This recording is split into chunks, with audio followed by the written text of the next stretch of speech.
এই হ্যাকারদের জন্য গেম খেলাও ছাইরা দিছে। আর এই জায়গায় গারেনায় নর্মাল প্লেয়ারের আইডি গুলা ব্যান করতেছে, হ্যাকারের আইডি গুলা ছাইরা দিতেছে।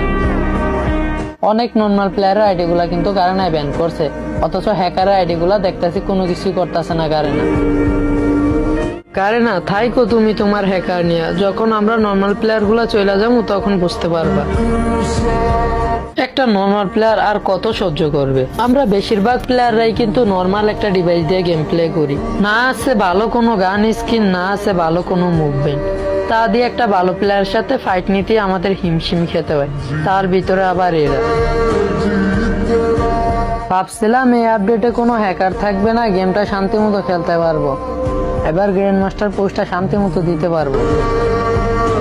কিন্তু এরা কোথ থেকে প্যানেল হ্যাক গুলা লাগায় আসে আর আমাদের নর্মাল প্লেয়ার গুলাকে ইচ্ছা মতো মারে। তো এই হ্যাকারের খেলাটা দেখো, এরকম হ্যাকার কিন্তু অনেকদিন পরে আসছে। এতদিন আসছে প্যানেল ইউজার, বাট ওদের গলিগুলা রিকোয়েল দিত বা দুই একটা শট হইলো অন্তত এদিক সেদিক যাইতো, কিন্তু এর একটা শটও এদিক সেদিক যায় না। যতটা